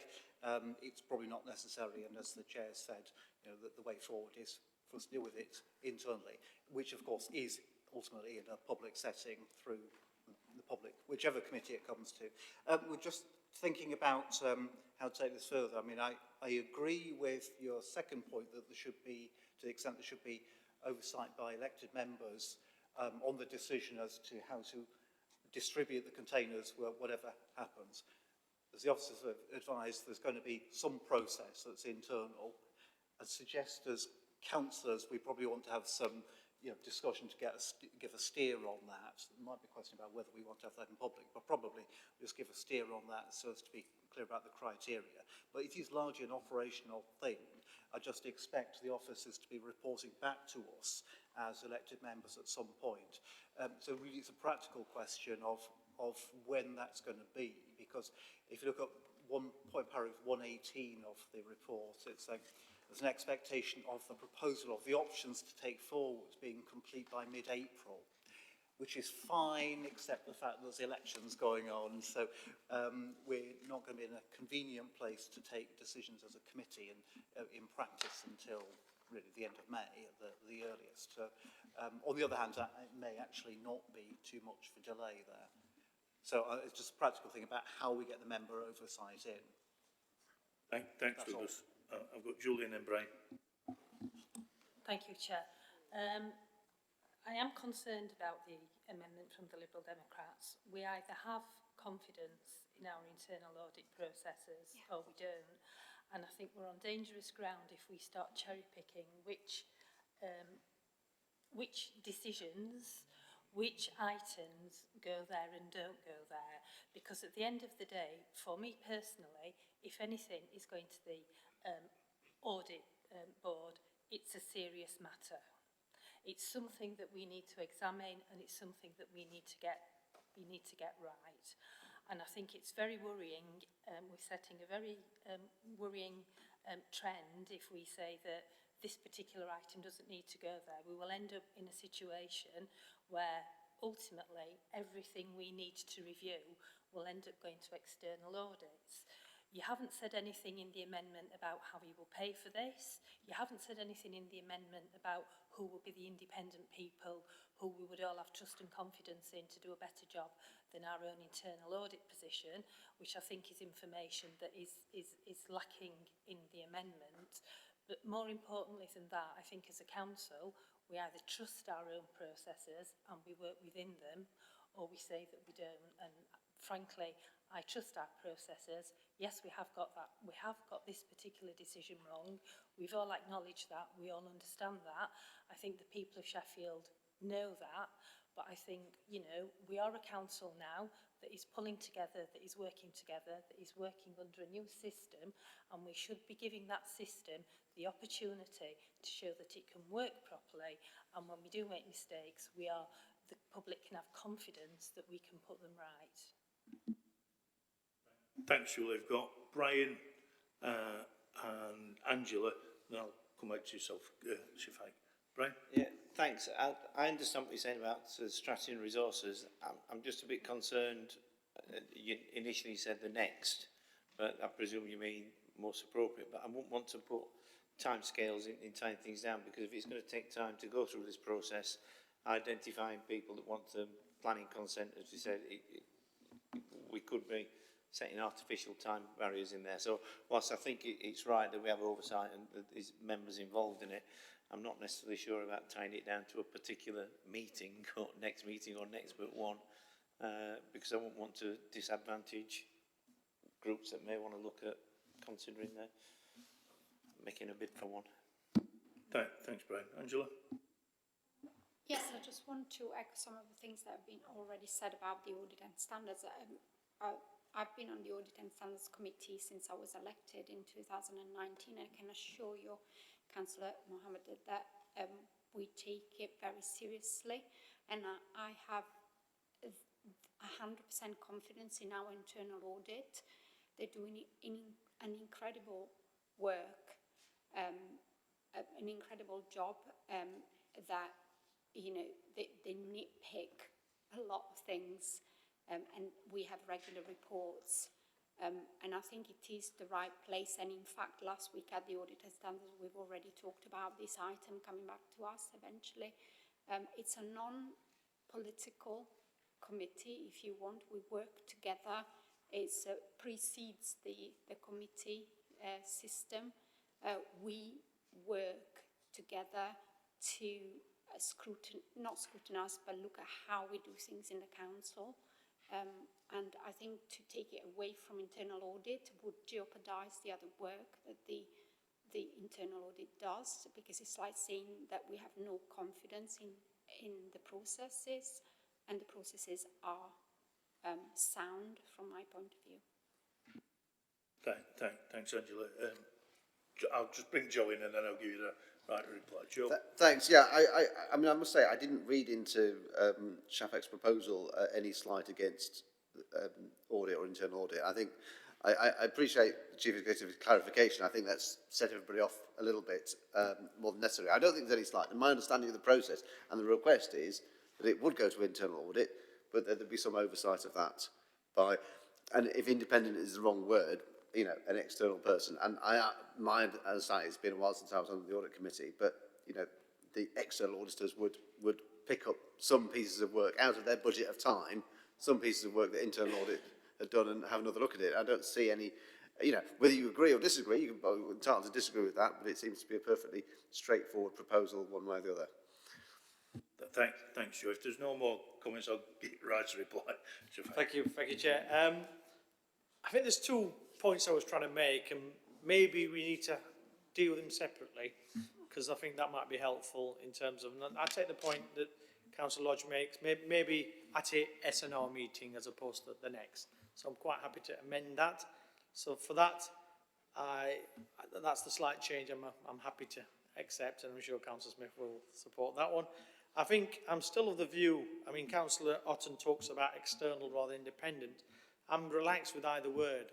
What we're trying to say is, for me, it's also about winning public confidence. And so that with that, Chair, I still want to continue to have that amendment on there with independent / external oversight and put it to the vote, Chair.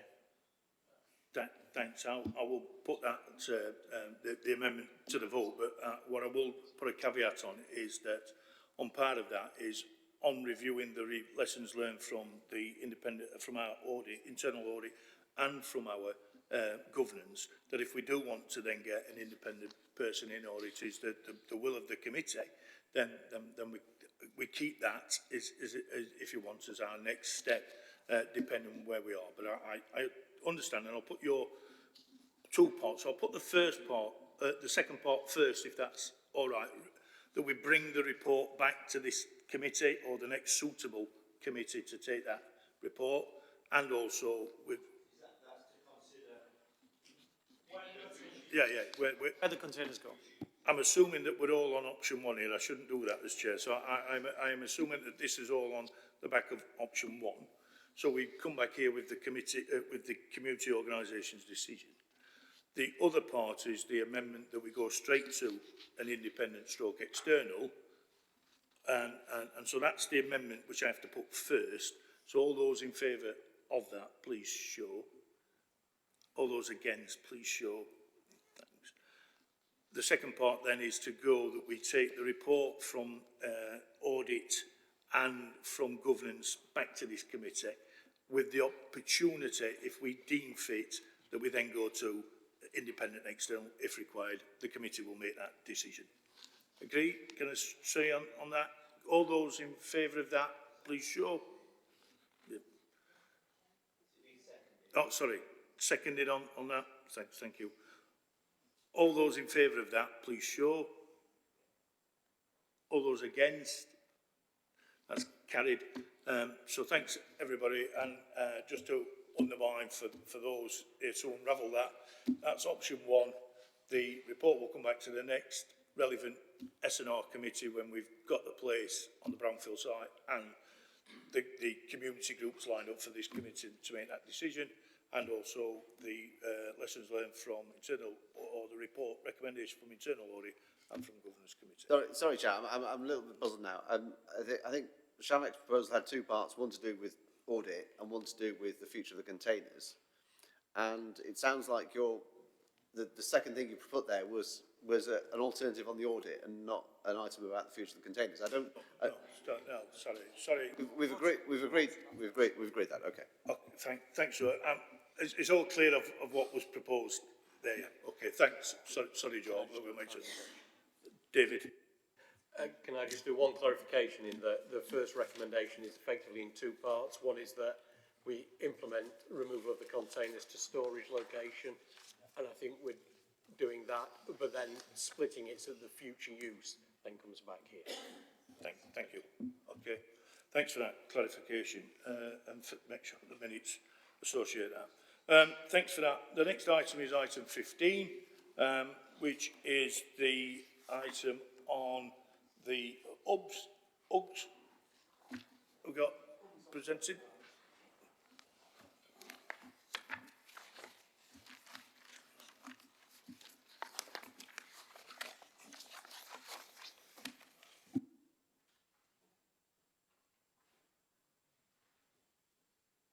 Nathan, do you want to introduce yourself and then report? Thank you.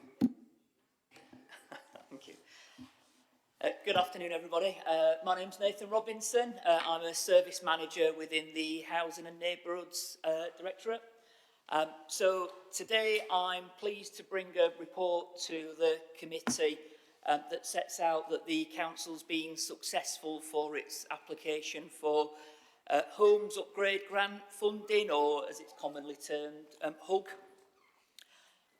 So I'll briefly sort of set out in a moment what the HUG funding entails, and then plans in terms of how we'd be proposing to deliver funding within the city. But just to set out within the report that there are two recommendations being put to the committee. The first is that the committee approve the council accepting the fund and becoming the accepting body. And then the second recommendation is to approve the commissioning of a service provider to deliver the HUG 2 scheme. So just to briefly reaffirm, I think Chair just set out earlier that there is an embargo placed by the grant funder, which in this instance is BEIS, which is the Government Department for Business, Energy and Industrial Strategy. There is an embargo on the publication of the grant amount at this time. So details of that is contained in a closed appendix that's attached to this report. And I think, again, there's an opportunity to discuss that separately if there's a wish to. The embargo on the publication is due to be lifted shortly when, and that's expected to be in February, once housing organisations have accepted into the grant amount. So HUG is a government grant scheme that provides energy upgrades, renewable energy and low carbon heating to households, the lowest income households that are in poorly thermally performing properties, and by that is EPC D to G homes. So the energy performance certificate of the home falls within D to G, and specifically this targets off-gas grid homes in the private sector. The council's been previously successful for HUG funding, so this is the sort of second iteration of the scheme. We were successful as a council in the first instance early last year, in which the council at that time secured just over £680,000, which targeted about 100 homes within the city for energy improvements, and that scheme is due to complete shortly in March this year. There are sort of two main objectives that the HUG scheme is designed to serve. The first one is progress towards statutory fuel poverty targets by improving as many fuel poor homes as possible, and is sort of in the attempt of reaching all homes being band C by 2030. And the second point is in contributing towards the country's targets in delivering net zero carbon. So the scheme is due to run for 2 years and will start out in April of this year and close in March 2025. In terms of the type of measures that the programme will deliver, it's very much predicated on a fabric-first approach, so which is installing predominantly insulation measures to homes, so that could be cavity, loft, external and internal wall insulations. There's also the provision for renewable energies, in particular solar generation, but also low carbon heating, so in particular air source heat pumps.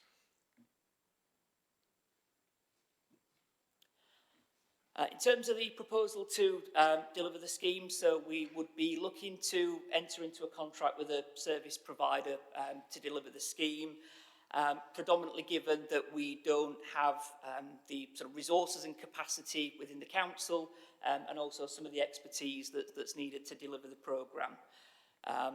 That being said, when we made the bid, there is provision for an administration part of the fund, and we would be looking to directly employ resource within the council to client manage and manage the performance of the delivery of the scheme.